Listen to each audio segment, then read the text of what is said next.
एक बार बेटा पुनः आप सभी का हार्दिक स्वागत है।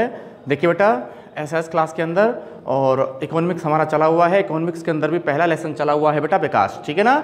और विकास में मैंने आपको नेक्स्ट जो हमारा पिछला वीडियो रहा था ना, जो पिछला वीडियो हमारा रहा था बेटा, उसमें मैंने आपको एक प्रश्न कराया था कि साक्षरता दर किसे कहते हैं या साक्षरता से आपका क्या अभिप्राय है, ठीक है ना। प्रश्न की ओर चलते हैं बेटा ना। देखना बेटा सभी का ध्यान ब्लैक बोर्ड की ओर चाहूँगा बेटा। देखना क्वेश्चन है बेटा आपका, साक्षरता से आपका क्या अभिप्राय है, ठीक है ना। साक्षरता से आपका क्या अभिप्राय है, साक्षरता से आपका क्या अभिप्राय है ना। इसका आंसर चलते चलते कल मैंने आपको, कल जो हमारा वीडियो निकला था उस वीडियो में मैंने आपको बेटा इस प्रश्न का आंसर जो है कल मैंने आपको चलते चलते इस प्रश्न का आंसर भी समझा दिया था ना, कि साक्षरता की परिभाषा को निकालने के लिए हम याद रखना बेटा कितने वर्ष की आयु को आधार मानेंगे, 7 वर्ष, ठीक है ना, बताया था ना। तो साक्षरता की परिभाषा को निकालने के लिए याद रखना बेटा कितने वर्ष है ना, 7 वर्ष या इससे अधिक आयु की कुल जनसंख्या, ठीक है बेटा। 7 वर्ष या इससे अधिक आयु की कुल जनसंख्या जो किसी भी भाषा को पढ़ सके या लिख सके ही बराबर याद रखना बेटा क्या कहलाता है, साक्षरता कहलाता है। तो अब भले ही आप आंसर लिख देना बेटा, साक्षरता का मतलब क्या होता है, लिखना बेटा 7 वर्ष या 7 वर्ष या इससे अधिक आयु की, 7 वर्ष या इससे अधिक आयु की कुल जनसंख्या, 7 वर्ष या इससे अधिक आयु की कुल जनसंख्या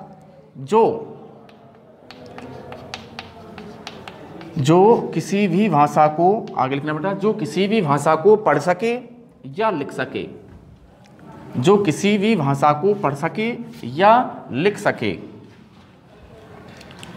जो किसी भी भाषा को, आगे लिखना बेटा, किसी भी भाषा को पढ़ सके, जो किसी भी भाषा को पढ़ सके, ठीक है, पढ़ सके या जो किसी भी भाषा को पढ़ सके या लिख सके, ठीक है। तो उम्र का जरूर याद रखना बेटा ना। तो कितने वर्ष को हमने साक्षरता की परिभाषा निकालने के लिए कितने वर्ष को हमने उम्र का आधार माना है बेटा, 7 वर्ष, कितना, 7 वर्ष, ठीक है ना। तो देखना बेटा 7 वर्ष या इससे अधिक आयु की कुल जनसंख्या जो किसी भाषा को पढ़ सके या लिख सके, लिख देना बेटा क्या कहलाती है, साक्षरता कहलाती है। क्या कहलाती है बेटा, साक्षरता कहलाती है, ठीक है। अगला क्वेश्चन देखना बेटा, 2011 की जनगणना के अनुसार, 2011 की जनगणना के अनुसार भारत का, 2011 की जनगणना के अनुसार, और जनगणना का मतलब है ना, जनगणना का मतलब प्रत्येक 10 वर्ष के बाद में जनगणना की जाती है, समझ में आ गया। प्रत्येक 10 वर्ष के बाद में जनगणना की जाती है, समझ में आ गया। जैसे हमारे पास में नवीनतम जनगणना के आंकड़े कहाँ से हैं, 2011 से। कहाँ से बेटा, 2011 से। और उस 2011 से पहले भी अगर मैं बात करूँ कि हमारे पास में जो जनगणना के आंकड़े थे वो कहाँ से थे, 2001 से, समझ में आ गया। कहाँ से थे, 2001 से, समझ में आ गया। तो 2011 की जो जनगणना हुई थी भारत में ना, इस 2011 की जनगणना के अनुसार भारत का बराबर क्या बतलाइए, भारत का बराबर याद रखना बेटा साक्षरता प्रतिशत बतलाइए, है ना, कि भारत का 2011 की जनगणना में साक्षरता परसेंट कितना था, किसका, भारत का, ठीक है ना। तो देखना बेटा 2011 की जनगणना के अनुसार भारत का, प्रश्न पूरा कीजिए, साक्षरता प्रतिशत बतलाइए, साक्षरता प्रतिशत बताइए, ठीक है ना। तो याद रखना बेटा 2011 की जनगणना के अनुसार भारत का साक्षरता परसेंट 74.04 प्रतिशत, याद रखना बेटा ना। तो सन 2011 की जनगणना के अनुसार भारत का साक्षरता प्रतिशत कितना था बेटा, निकाल देना, कितना हो जाएगा, 74.04, कितना हो जाएगा बेटा। तो 2011 की जनगणना के अनुसार भारत का, याद रखना बेटा, जो आपका साक्षरता प्रतिशत है वो हो जाता है कितना, 74.04। अगला देखिए बेटा, मैं कहूँगा बेटा आपसे कुछ यहाँ कि निम्न के पूरे नाम लिखिए, ठीक है ना, ये भी जानना बहुत ज़रूरी है। निम्न के बराबर क्या लिखिए, पूरे नाम लिखिए, ठीक है, निम्न के पूरे नाम लिखिए, ठीक है ना। तो निम्न के हमें क्या लिखने हैं, पूरे नाम लिखने हैं। देखना बेटा, निम्न की पूरे नाम लिखिए, निम्न के पूरे नाम लिखिए। जैसे देखना बेटा, निम्न के पूरे नामों में जैसे आ गया बेटा UNDP, U.N.D.P, UNDP पहला ही आ गया UNDP, ठीक है ना। दूसरा देखना बेटा, दूसरा आ गया H.D.I, HDI क्या आ गया, HDI, ठीक है। इसके बाद में आगे लिखना बेटा तीसरा, जिसका हमें पूरा नाम लिखना है HDR, ठीक है, H.D.R. ठीक है। और एक और निकालेंगे जिसका भी हमें पूरा नाम निकालना है बेटा, चौथा BMI, B.M.I. ठीक है। तो याद रखना बेटा, निम्न के बराबर क्या लिखने हैं, हमें पूरे नाम लिखने हैं। इनका फुल फॉर्म क्या होता है, इनका पूरा नाम क्या होता है, वो हमें लिखना है ना। क्योंकि ये प्रश्न भी आपको है ना, ये बार बार याद रखना बेटा। UNDP, HDI क्या होता है, समझ में आ गया, HDR क्या होता है, और BMI है ना, body mass index, body mass index BMI का फुल फॉर्म, ठीक है ना। मैं बता रहा हूँ आपको है ना, तो ध्यान देना बेटा क्या कह रहा हूँ ना। इनका पूरा फॉर्म जो है याद रखना, भले ही हम इंग्लिश टू इंग्लिश में ना लिखें, लेकिन हिंदी में तो आपको हर हाल में याद होना चाहिए। बात समझ में आ गई। तो आप एग्जाम के अंदर हिंदी में लिखोगे, आपका आंसर सही है, समझ में आ गया। तो देखना बेटा, UNDP United National Development Programme, वैसे तो इसका फुल फॉर्म ये होता है, ठीक है ना। तो यूनाइटेड नेशन आगे निकालने बेटा, डेवलपमेंट और प्रोग्राम, ठीक है ना। तो इसका मतलब क्या होता है, संयुक्त राष्ट्र विकास कार्यक्रम, ठीक है। तो UNDP का पूरा नाम लिख दो बेटा। आप क्या लिखोगे कि UNDP का पूरा नाम है ना। तो UNDP जो है किसका संक्षिप्त रूप है, एक तो ऐसे भी बन जाता है, किसका संक्षिप्त रूप है, संयुक्त राष्ट्र विकास कार्यक्रम का संक्षिप्त रूप है। या कहूं तो बेटा UNDP जो है इसका पूरा फॉर्म बराबर क्या निकलेगा, आप निकाल दो बेटा। मैं यहां लिख रहा हूं है ना, संयुक्त राष्ट्र विकास कार्यक्रम। एक बार पूरा फॉर्म उतार लो, उसके बाद में मैं आपको बताऊंगा कि ये काम आने कैसे वाले हैं, समझ में आ गया कि इनका उपयोग कैसे होगा, ठीक है। तो UNDP United Nation Development Programme, clear बेटा। और फुल फॉर्म बराबर इसका हिंदी में निकालें तो क्या हो जाता है कि संयुक्त राष्ट्र विकास कार्यक्रम। कोई दिक्कत, चलो आगे है ना। आगे देखो बेटा, अगला फुल फॉर्म के लिए हमारे पास में आया हुआ है प्रश्न HDI है ना। तो HDI का मतलब होता है ह्यूमन डेवलपमेंट इंडेक्स। H से ह्यूमन, D से डेवलपमेंट, I से इंडेक्स, ठीक है ना। तो इसका हिंदी रूपांतरण करेंगे तो हो जाता है बेटा मानव विकास सूचकांक।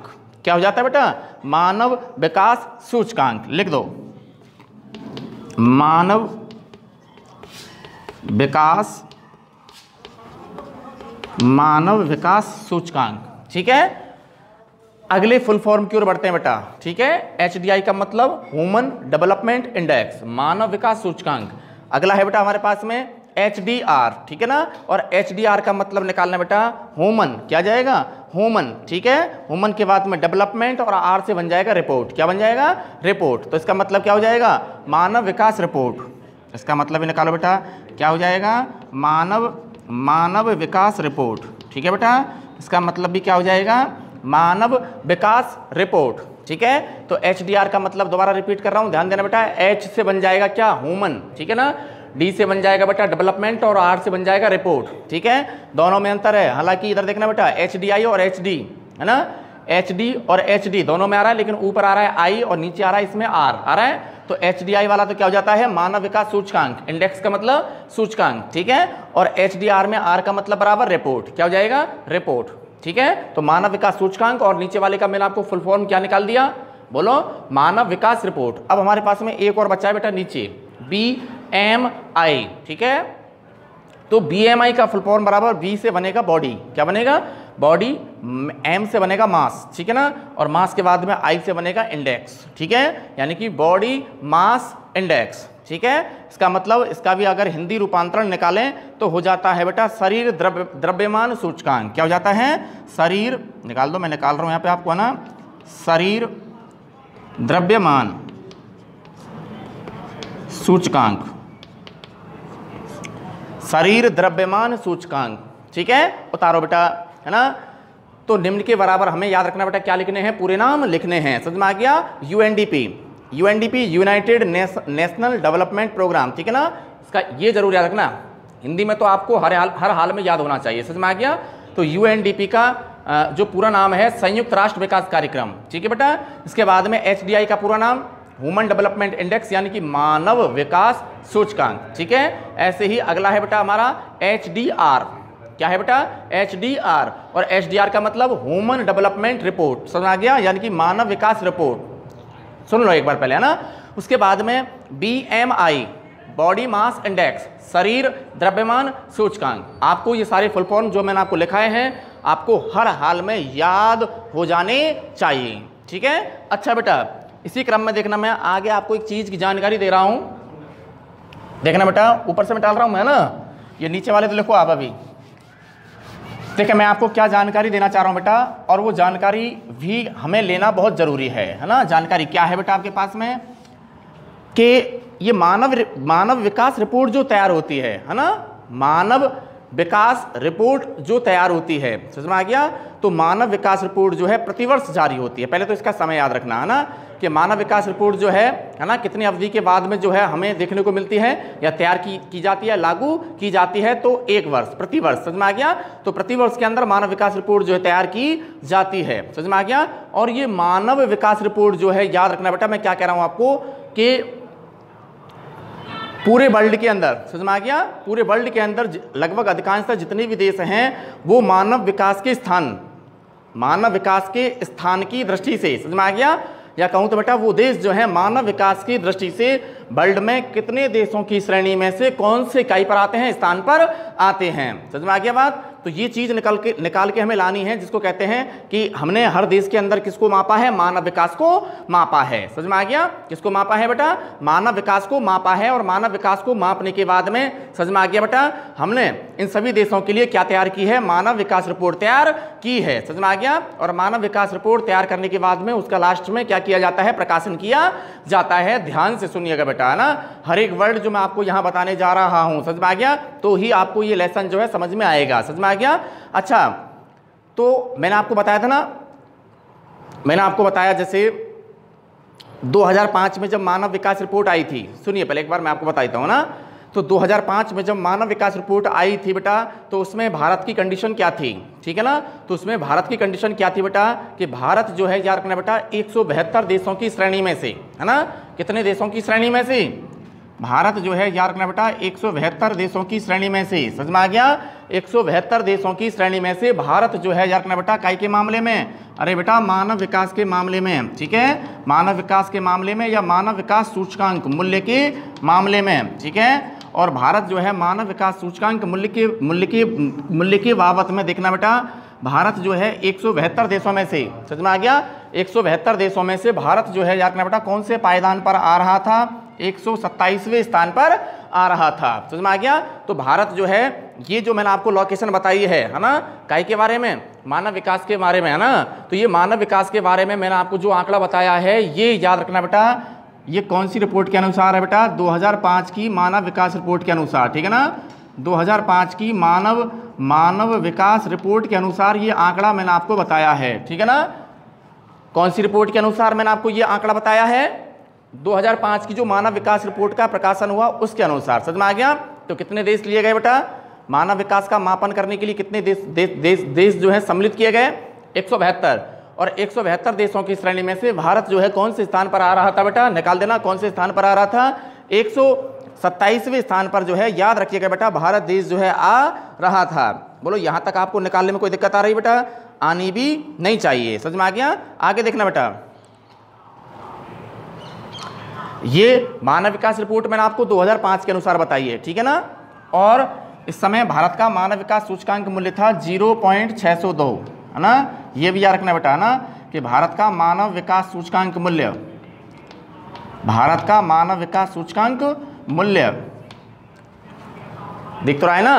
अच्छा बेटा, दोबारा से रिपीट कर देता हूं कि 2005 की जब याद रखना बेटा मानव विकास रिपोर्ट का प्रकाशन किया गया, ठीक है, तो भारत 172 देशों की श्रेणी में से, समझ में आ गया बेटा, कितने मानव विकास सूचकांक मूल्य, 0.602, है ना, 0.602 यानी कि मानव विकास सूचकांक मूल्य के साथ। समझ में आ गया?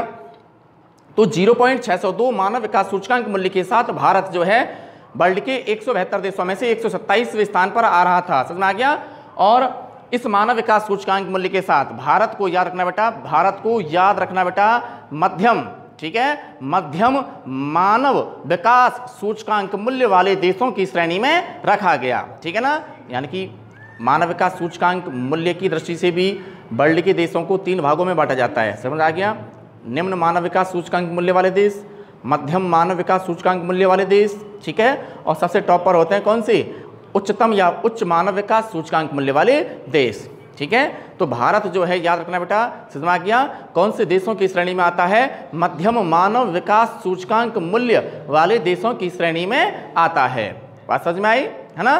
तो यहाँ मैंने आपको जो लोकेशन बताई है बेटा 2005 की, है ना, इसी के साथ मैं आपको यहाँ देखना बेटा, आप सभी का ध्यान यहाँ चाहूँगा ब्लैक बोर्ड की ओर, और देखना मैं आपको एक एग्जाम्पल और दे रहा हूँ दूसरा, है ना बेटा, और दूसरा एग्जाम्पल बराबर देखना बेटा कि 2015 की, किसकी बेटा? 2015 की याद रखना बेटा, जब काई का प्रकाशन होता है, मानव विकास रिपोर्ट का क्या होता है? प्रकाशन होता है। ठीक है ना? 2015 में जब याद रखना बेटा मानव विकास रिपोर्ट का क्या होता है? प्रकाशन होता है। तो यहाँ भी याद रखना बेटा वर्ल्ड के कितने देशों में से? वर्ल्ड के यहाँ देश सम्मिलित किए गए 188 देश। समझ में आ गया? और वर्ल्ड के या विश्व के कितने देशों में से? 188 देशों में से। समझ में आ गया? 188 देशों में से भारत का स्थान बराबर रखना बेटा, भारत कौन से स्थान पे था? 130वें स्थान पर था। ठीक है, और काई के मामले में, है ना, 2015 की जब मानव विकास रिपोर्ट का प्रकाशन हुआ तो भारत जो है वर्ल्ड के 188 देशों में से, है ना बेटा, बराबर कौन से स्थान पे था? 130वें स्थान पर था। ये 2015 की मानव विकास रिपोर्ट है, और ये बराबर काय की है? 2005 की मानव विकास रिपोर्ट है। बात समझ में आ गई? तो मैंने क्या कहा आपको कि 2015 की मानव विकास रिपोर्ट के अनुसार भारत जो है याद रखना बेटा वर्ल्ड के 188 देशों की श्रेणी में से याद रखना बेटा कौन से स्थान पर था? 130वें स्थान पर था। और याद रखना बेटा यहाँ भारत का मानव विकास सूचकांक मूल्य, ठीक है, और कितने के साथ? 0.609। ठीक है, उधर कितना था? 2005 की मानव विकास रिपोर्ट में मानव विकास सूचकांक मूल्य कितना था? 2005 में कितना था? 0.602। क्लियर? और यही भारत का मानव विकास सूचकांक मूल्य याद रखना बेटा 2015 में जब मानव विकास रिपोर्ट का क्या किया गया? प्रकाशन किया गया, तो भारत 188 देशों की श्रेणी में से याद रखना बेटा कितने मानव विकास सूचकांक मूल्य के साथ? ये भी ऐड कर दो बीच में ना, तो कितने मानव विकास सूचकांक मूल्य के साथ? 0.609 मानव विकास सूचकांक मूल्य के साथ भारत वर्ल्ड के 188 देशों में से कौन से स्थान पर था? ध्यान दीजिए, कौन से स्थान पर था? 130वें स्थान पर था। बोलो बात समझ में आई कि नहीं आई? आ गई ना? तो ये है बेटा मानव विकास रिपोर्ट, है ना, जिसको अपन ने यहाँ इधर देखो HDR कहा था। क्या कहा था? HDR। ठीक है ना? तो मानव विकास रिपोर्ट, अब सुनिए यहाँ मैं आपको क्या बात बताना चाह रहा हूँ, इधर देखना बेटा ना, ये भी जानना बहुत ज़रूरी है ना, कि क्या जानना बहुत ज़रूरी है बेटा। सभी का ध्यान ब्लैक बोर्ड पर चाहूँगा कि भैया ये मानव विकास रिपोर्ट जो है ये तैयार जो करता है, कौन करता है? ठीक है ना, कि मानव विकास रिपोर्ट को कौन तैयार करता है? ठीक है, मानव विकास रिपोर्ट को कौन तैयार करता है? ध्यान देना बेटा ना, जैसे ये हो गया वर्ल्ड, ठीक है, और याद रखना मैं यहाँ आपको प्रश्न बना रहा हूँ कि विश्व स्तर पर, कौन से स्तर पर? विश्व स्तर पर। ठीक है ना, वर्ल्ड लेवल पर या विश्व स्तर पर। समझ में आ गया? विश्व स्तर पर मानव विकास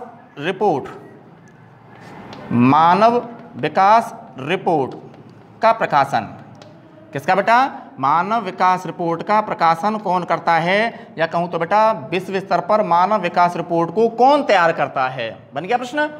तो विश्व स्तर पर, मैं केवल भारत की बात नहीं कर रहा हूँ, समझ में आ गया? भारत की जब बात करूँगा तब भारत का भी बताऊँगा मैं आपको, समझ में आ गया? लेकिन अभी तो फिलहाल में मैं किसकी ही बात कर रहा हूँ कि अगर विश्व स्तर पर मानव विकास रिपोर्ट को तैयार किया जाए तो कौन तैयार करता है? बात समझ में आ गई? ठीक है ना? तो देखना बेटा विश्व स्तर पर मानव विकास रिपोर्ट का प्रकाशन या तैयार बराबर लिख देना बेटा कौन करता है? UNDP। ठीक है, UNDP। समझ में आ गया? तो विश्व स्तर पर मानव विकास रिपोर्ट का प्रकाशन बराबर कौन करता है? यूएनडीपी करता है। और यूएनडीपी जो है कब से बेटा? 1990 से। कब से? 1990 से। समझ में आ गया? 1990 से लगातार याद रखना बेटा, कौन? यूएनडीपी, संयुक्त राष्ट्र विकास कार्यक्रम, ठीक है ना। संयुक्त राष्ट्र विकास कार्यक्रम जो है लगातार याद रखना बेटा विश्व स्तर पर, समझ में आ गया, वर्ल्ड के अधिकांश सभी देशों के लिए काय का प्रकाशन कर रहा है? मानव विकास रिपोर्ट का प्रकाशन कर रहा है। बोलो बात समझ में आई कि नहीं आई? अच्छा, अब बात करते हैं, इधर देखना, अब बात करते हैं कि मान लो यहां है हमारा भारत देश। कौन सा देश है बेटा? भारत देश, ठीक है। और हमारे देश के अंदर, समझ में आ गया, हमारे भारत देश के अंदर मानव विकास रिपोर्ट का प्रकाशन कौन करता है? ठीक है ना। हमारे भारत देश के अंदर, हमारे भारत देश के अंदर अब बात करेंगे मानव विकास रिपोर्ट कौन तैयार करता है, या मानव विकास रिपोर्ट का प्रकाशन कौन करता है, ठीक है ना। मानव विकास रिपोर्ट का प्रकाशन कौन करता है, ठीक है ना। हाँ बेटा, तो देखना योजना आयोग, आंसर क्या आएगा बेटा? योजना आयोग। हाँ बेटा, योजना आयोग, है ना। तो हमारे देश में या भारत देश में याद रखना बेटा, मानव विकास रिपोर्ट कौन तैयार करता है, इसका प्रकाशन कौन करता है? योजना आयोग। हर हाल में आपको ये भी आंसर याद रखना है। समझ में आ गया? तो देखना बेटा कि भारत देश में मानव विकास रिपोर्ट HDR, मानव विकास रिपोर्ट कौन तैयार करता है? तो इसका आंसर आएगा बेटा योजना आयोग। क्या आएगा बेटा? योजना आयोग। अब योजना आयोग जो है किनको, है ना, योजना आयोग जो है याद रखना बेटा, हमारे भारत देश के अंदर जितने भी केंद्र शासित प्रदेश पाए जाते हैं, है ना, केंद्रों को व याद रखना बेटा राज्यों को, किनको?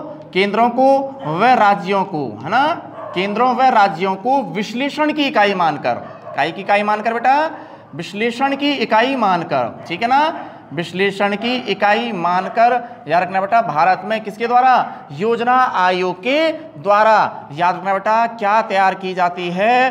ध्यान दीजिएगा बेटा, मानव विकास रिपोर्ट तैयार की जाती है। उम्मीद करता हूं बेटा आपको ये वाली बात भी समझ में आ गई होगी कि बेटा भारत में मानव विकास रिपोर्ट कौन तैयार करता है, प्रकाशन कौन करता है, ठीक है। तो कौन करता है? HDR यानी कि मानव विकास रिपोर्ट को कौन प्रकाशित करता है, कौन तैयार करता है? योजना आयोग। कौन करता है बेटा? योजना आयोग। अब योजना आयोग क्या है ना, प्रश्न बन जाते हैं, प्रश्न से प्रश्न बनता हुआ चला जाता है ना। अब योजना आयोग का मतलब क्या है बेटा? कि योजना आयोग याद रखना बेटा एक गैर संवैधानिक संस्था है ना। योजना आयोग क्या है बेटा? एक गैर संवैधानिक संस्था है, या कहूं तो बेटा एक सलाहकारी संस्था है। समझ में आ गया? जो योजनाओं के संदर्भ में, समझ में आ गया, जो योजनाओं के संदर्भ में, या कहूं तो बेटा विकास के संदर्भ में केंद्र एवं राज्य सरकारों को बराबर क्या प्रदान करती हैं? अपना मार्गदर्शन प्रदान करती हैं, अपने सुझाव प्रदान करती हैं। योजना आयोग यह है वही आयोग है जो देश के लिए याद रखना बेटा आर्थिक नियोजनों, या कहूं तो बेटा पंचवर्षीय योजनाओं का क्या करता है? निर्माण करता है। समझ में आ गया? देश के लिए विकास योजनाओं का निर्माण करता है, ठीक है ना। ये कहलाता है आपका योजना आयोग, ठीक है ना। तो योजना आयोग जो है इसका गठन 15 मार्च 1950 को योजना आयोग की क्या की गई थी? स्थापना की गई थी, है ना। तो जैसे आपको बेटा यहां भी एक प्रश्न बन जाए कि योजना आयोग की स्थापना कब हुई, है ना। तो योजना आयोग की स्थापना बराबर कब हुई? 15 मार्च 1950 को। सुन रहे हो ना, ढंग से सुनना। जब क्लास में आप सभी बच्चे अवेलेबल होंगे तो मेरे द्वारा जितने भी क्वेश्चन अधिकांशतः आपको पढ़ा दिए गए हैं, मैं किसी भी बच्चे से किसी भी समय खड़ा करके इन सारे प्रश्नों को जो मैं आपको यहाँ करा रहा हूँ पूछ सकता हूँ बेटा। याद करते हुए चलें। समझ में आ गया? देखना बेटा आगे। तो योजना आयोग 15 मार्च 1950 को इसका गठन हुआ, और याद रखना एक कैसी संस्था है? गैर संवैधानिक। ध्यान दीजिएगा कैसी है बेटा? गैर संवैधानिक, ठीक है ना। और गैर संवैधानिक संस्था है, और गैर संवैधानिक संस्था के साथ साथ याद रखना बेटा एक इसको क्या भी माना जाता है? सलाहकारी, ठीक है। और सलाहकारी बराबर क्या भी माना जाता है? संस्था भी माना जाता है योजना आयोग को। अच्छा बेटा कि आगे सुनना क्या कह रहा हूं कि योजना आयोग जो है, ठीक है, योजना आयोग जो है इसका अध्यक्ष कौन होता है? प्रधानमंत्री। कौन होता है? प्रधानमंत्री, ठीक है ना, प्रधानमंत्री होता है बेटा, है ना। आगे सुनना कि अब इस योजना आयोग का नाम योजना आयोग नहीं है। ध्यान से सुनिएगा, मैंने आपको क्या बात कही है ना कि योजना आयोग का नाम अब क्या नहीं है, योजना आयोग नहीं है, इसका नाम बदलकर याद रखना बेटा क्या रखा गया है, नीति आयोग। क्या रखा गया बेटा, तो योजना आयोग का नाम बदलकर क्या रखा गया है, नीति आयोग। और इसका नाम योजना आयोग से नीति आयोग कब किया गया, बन रहा है ना प्रश्न। तो योजना आयोग का नाम बदलकर नीति आयोग कब किया गया, ये भी आपको याद रखना है। तो क्या निकालोगे बेटा, 1 जनवरी 2015, 1 जनवरी 2015, ठीक है। तो 1 जनवरी 2015 को योजना आयोग का नाम बदलकर याद रखना बेटा क्या कर दिया गया, नीति आयोग कर दिया गया। तो यहां प्रश्न ये बन जाता है कि अगर मैं आपसे यूं पूछूं बेटा कि योजना आयोग का नाम बदलकर नीति आयोग कब किया गया, तो बराबर याद रखना बेटा 1 जनवरी 2015 को, ठीक है बेटा, आ जाएगा। अब सुनिए कि नीति आयोग का अध्यक्ष भी कौन होता है, कि योजना आयोग का जो अध्यक्ष था प्रधानमंत्री, ऐसे ही यहां पे भी समझ में आ गया, नीति आयोग का अध्यक्ष भी कौन होता है, प्रधानमंत्री ही होता है, ठीक है ना। तो अध्यक्ष बराबर लिख देना बेटा कौन होता है, प्रधानमंत्री। और कई बार प्रश्न ये भी पूछा जाता है कि नीति आयोग का बराबर कौन बतलाइए, उपाध्यक्ष बतलाइए। अध्यक्ष तो हर हाल में आपको है ना, चाहे योजना आयोग का पूछा जाए चाहे नीति आयोग का पूछा जाए, आपको अध्यक्ष तो प्रधानमंत्री ही लिखना है ना।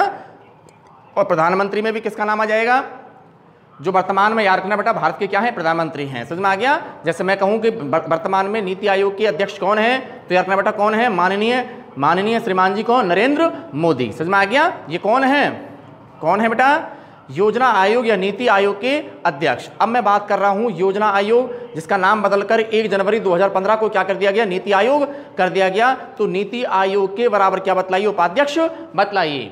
ध्यान से देखना बेटा है ना, अरविंद पनगड़िया,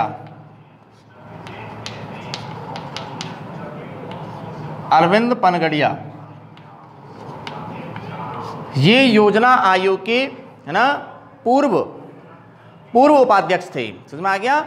यानी कि ये थे, अब नहीं है, योजना आयोग के उपाध्यक्ष अब नहीं है। तो वर्तमान में नीति आयोग के उपाध्यक्ष कौन हैं, ठीक है ना। तो वर्तमान में देखना बेटा नीति आयोग के उपाध्यक्ष कौन हैं, मैं आपको लिख रहा हूं यहां अरविंद पनगड़िया के नीचे ही यहां लिख रहा हूं बेटा राजीव कुमार। कौन थे बेटा, राजीव कुमार, ठीक है ना। तो यहां मैंने आपको अगला क्वेश्चन क्या बताया है ना, तो करंट में कौन है, समझ में आ गया। करंट में योजना आयोग या नीति आयोग के उपाध्यक्ष कौन है, करंट वाला तो आपको हर हाल में याद होना चाहिए, और पूर्व वाला भी आप याद रख सके तो याद रख लेना।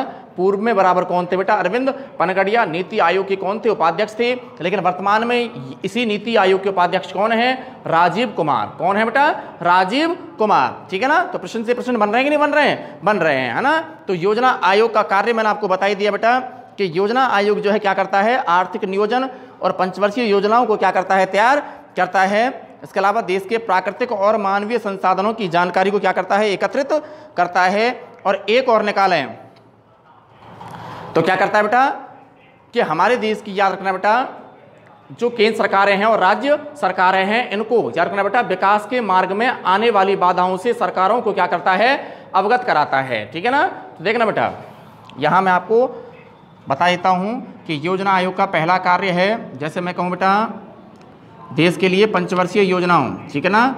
देश के लिए कौन सी योजनाओं बेटा, देश के लिए पंचवर्षीय योजनाओं को बराबर क्या करना, तैयार करना, ठीक है। इसके अलावा अगला कार्य है बेटा देश के रखना बेटा जितने भी प्राकृतिक व मानवीय क्या है बेटा संसाधन हैं, ठीक है, इनका बराबर क्या लगाना, अनुमान लगाना, या इनकी जानकारी क्या करना, एकत्रित करना, ठीक है ना। देश के अंदर जितने भी प्राकृतिक और मानवीय संसाधन हैं इनकी जानकारी एकत्रित करना या इनका बराबर क्या लगाना, अनुमान लगाना। इसके अलावा देखना बेटा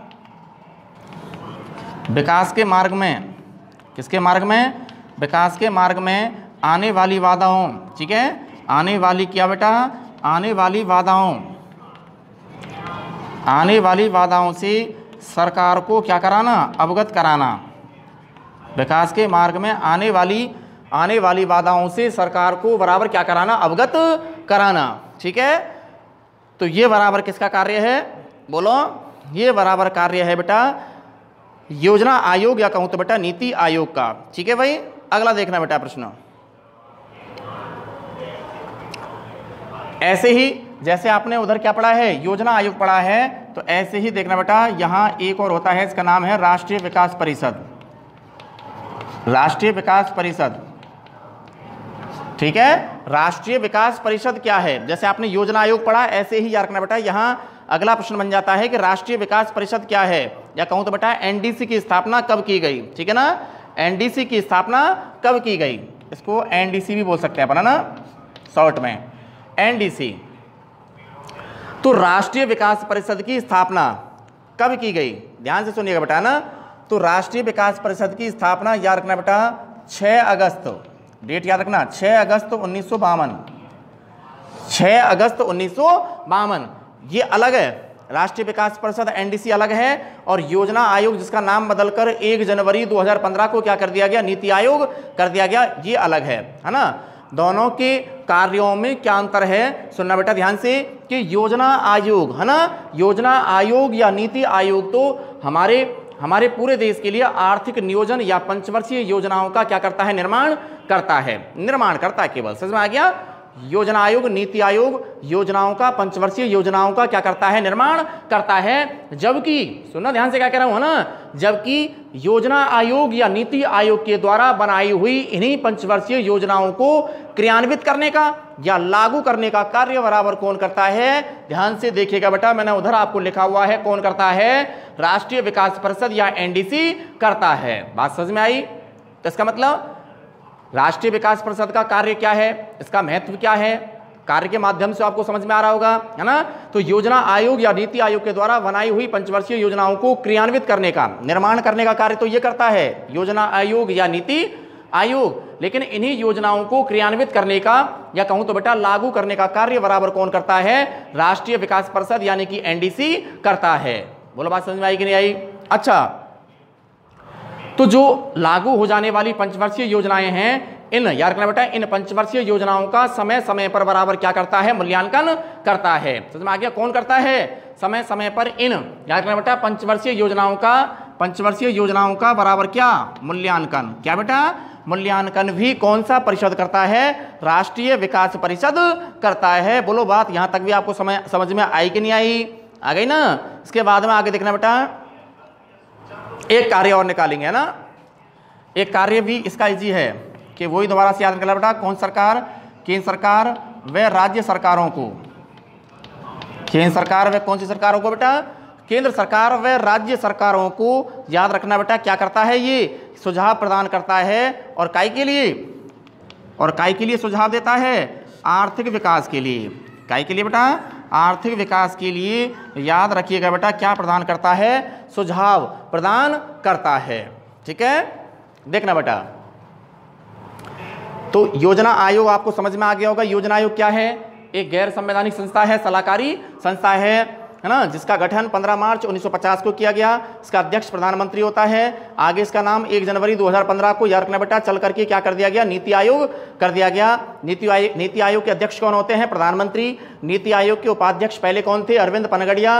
अरविंद पनगड़िया के बाद में अगला, ठीक है, वर्तमान उपाध्यक्ष कौन है, बोलो राजीव कुमार। ठीक है ना, तो ये जरूर याद रखना बेटा कि नीति आयोग के वर्तमान में उपाध्यक्ष बराबर कौन है, राजीव कुमार। कौन है बेटा, राजीव कुमार। ठीक है, और योजना आयोग का कार्य बराबर 3 कार्य निकालें तो 3 कार्य बराबर देश के अंदर प्राकृतिक एवं मानवीय संसाधनों का क्या लगाना, अनुमान लगाना कि कितने प्राकृतिक और मानवीय संसाधन जो हैं हमारे देश के आंतरिक भाग में पाए जाते हैं, इनका अनुमान लगाना। ठीक है ना, देश के लिए आर्थिक नियोजनों या कहूं तो बेटा पंचवर्षीय योजनाओं का क्या करना, निर्माण करना। ठीक है, दूसरा कार्य हो गया। तीसरा कार्य बराबर निकाल देना बेटा कि योजना आयोग या नीति आयोग का तीसरा कार्य है कि आर्थिक विकास के मार्ग में आने वाली बाधाओं से याद रखना बेटा किसको, सरकार को क्या कराना, अवगत कराना। बोलो बात समझ में आई कि नहीं आई, है ना। ऐसे ही अगला एक और उधर मैंने आपको निकाला था, राष्ट्रीय विकास परिषद एनडीसी की स्थापना 6 अगस्त 1952 को की गई। ठीक है, और इसका अध्यक्ष भी कौन होता है, आपको भले ही मैंने बताया नहीं हो, लेकिन याद रखना बेटा इसका अध्यक्ष भी प्रधानमंत्री ही होता है ना।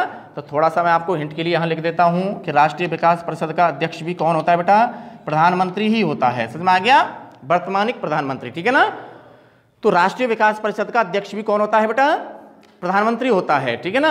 आगे देखना, राष्ट्रीय विकास परिषद भी एक अपने आप में याद रखना गैर संवैधानिक संस्था है। ये भी कैसी है बेटा, गैर संवैधानिक संस्था है, ठीक है ना। तो निकाल देना आगे, जैसा कि आपने ये गैर संवैधानिक वर्ड काय के लिए भी निकाला था, योजना आयोग या नीति आयोग के लिए भी निकाला था। बोलो बात समझ में आई कि नहीं आई, है ना। तो याद रखना बेटा कि राष्ट्रीय विकास परिषद भी एक गैर संवैधानिक क्या है बेटा, संस्था है। इसका अध्यक्ष भी कौन होता है, प्रधानमंत्री होता है। और राष्ट्रीय विकास परिषद के 3 क्या बतलाइए, कार्य बतलाइए। तो पहला कार्य क्या रखना बेटा, नीति आयोग के द्वारा बनाई हुई पंचवर्षीय योजनाओं को बराबर क्या करने का, क्रियान्वित करने का या इन्हें लागू करने का अधिकार बराबर किसके पास होता है या कौन करता है, एनडीसी, राष्ट्रीय विकास परिषद। क्लियर बेटा। इसके अलावा इसी राष्ट्रीय विकास परिषद का दूसरा कार्य, ठीक है ना, तो दूसरा कार्य बराबर क्या है बेटा कि याद रखना बेटा, लागू की गई या क्रियान्वित की गई इन योजनाओं का या कहूं तो बेटा पंचवर्षीय योजनाओं का समय समय पर बराबर क्या करना, मूल्यांकन करना, इनकी जांच करना, इनकी समीक्षा करना। समझ में आ गया। ये भी कार्य बराबर किसका बनेगा, राष्ट्रीय विकास परिषद का। बोलो बात समझ में आई या नहीं आई।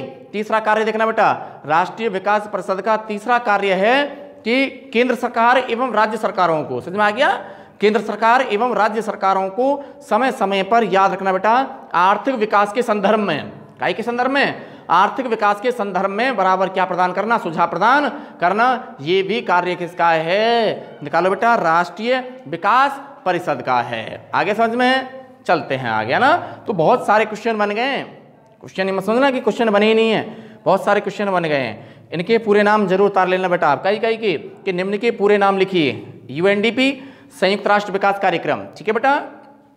एचडीआई मानव विकास सूचकांक, एचडीआई मानव विकास सूचकांक, एचडीआर मानव विकास रिपोर्ट, उसके बाद में बीएमआई शरीर द्रव्यमान सूचकांक, बॉडी मास इंडेक्स, ठीक है ना, शरीर द्रव्यमान सूचकांक। सुनना बेटा, ये पूरा लेसन के अंदर ये बात जरूर याद रखना कि याद रखना बेटा कि विश्व स्तर पर मानव विकास रिपोर्ट का प्रकाशन कौन करता है, तो याद रखना बेटा यूएनडीपी, ठीक है ना। और यूएनडीपी जो है याद रखना बेटा पूरे वर्ल्ड के अंदर जो मानव विकास रिपोर्ट का प्रकाशन करता है, ठीक है, काय को आधार मानकर प्रति व्यक्ति आय, ठीक है, और प्रति व्यक्ति आय के साथ साथ, ठीक है ना, काय के साथ साथ बेटा प्रति व्यक्ति आय के साथ साथ स्वास्थ्य एवं शिक्षा जैसी सुविधाओं को बराबर क्या मानते हुए, आधार मानते हुए, ठीक है ना। कोई जरूरी नहीं है कि केवल प्रति व्यक्ति आय से ही देशों के अंदर मानव का विकास कैसा चल रहा है इस चीज़ का हम मापन करें। ये माप करने का या मानव के विकास को मापने का मैंने आपको बेटा पहले ही बता दिया है, उचित तरीका नहीं है, उचित मापदंड नहीं है। समझ में आ गया।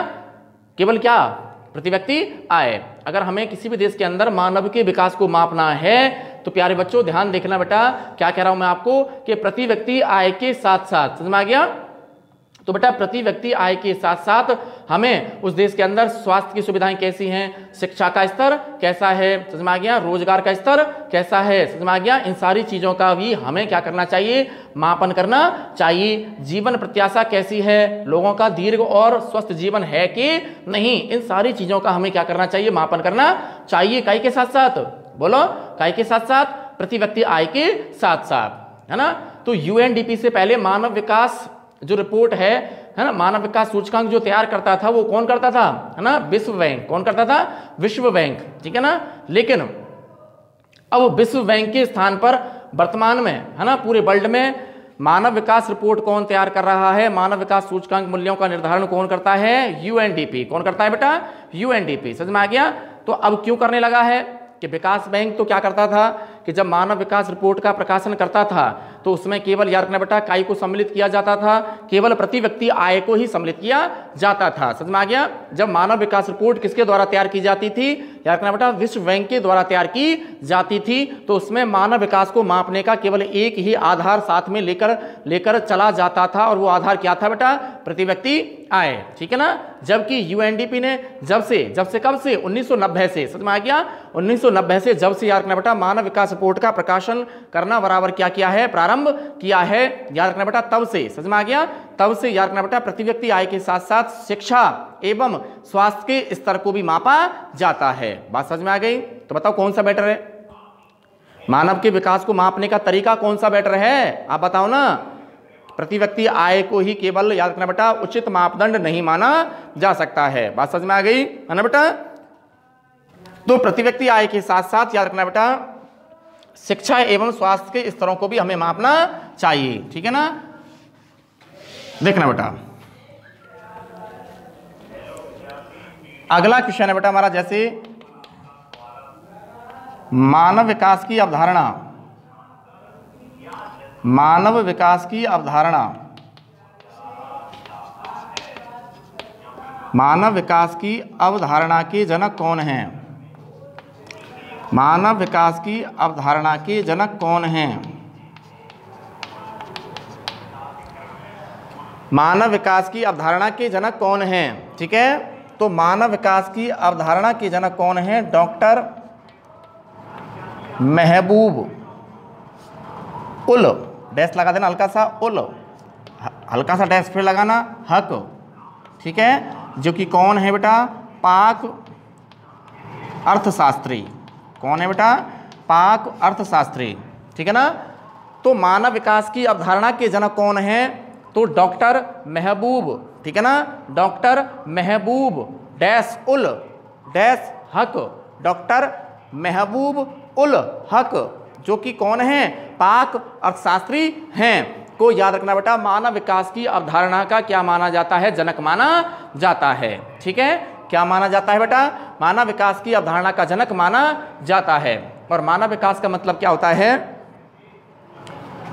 कि मानव के हित के लिए, मानव के कल्याण के लिए स्वस्थ एवं भौतिक पर्यावरण से लेकर, समझ में आ गया, सामाजिक आर्थिक एवं राजनीतिक जैसे विभिन्न वर्गों में, है ना, या मानव जीवन से जुड़े हुए अन्य सभी पहलुओं में क्या होनी चाहिए? वृद्धि होनी चाहिए, ठीक है। मानव का जीवन स्तर जो है याद बेटा कैसा होना चाहिए? दीर्घ एवं स्वस्थ जीवन होना चाहिए। मानव विकास के बारे में बता रहा हूं मैं आपको, है ना। इसके अलावा मानव का जीवन स्तर निम्नतर से, कहां से? निम्नतर से उच्चतर की ओर जाना चाहिए। ये कहता है कौन? मानव विकास की अवधारणा कहती है, ठीक है। इसके अलावा याद रखना बेटा अशिक्षा, असमानता, बेरोजगारी, निर्धनता, गरीबी, समझ में आ गया, इन सारी चीजों में क्या आनी चाहिए? कमी आनी चाहिए, समझ में आ गया। ये सब कौन कहता है? मानव विकास की अवधारणा कहती है, या कहते हैं तो बेटा मानव विकास कहता है, समझ में आ गया।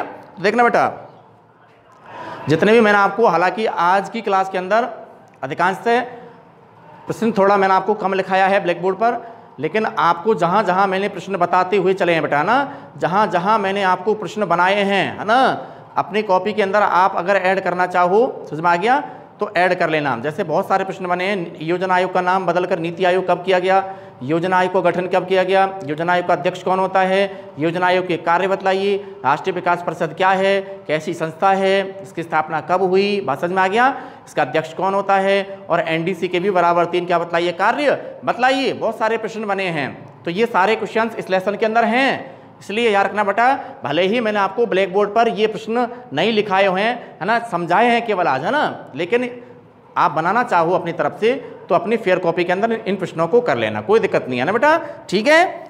अगला वीडियो फिर लेकर आते हैं बेटा आपके बीच, ठीक है ना, एक नई ऊर्जा और नई उमंग के साथ, जैसा आपको आज क्लास आपको यहाँ निकाली है, ठीक है बेटा। तब तक के लिए टेक केयर।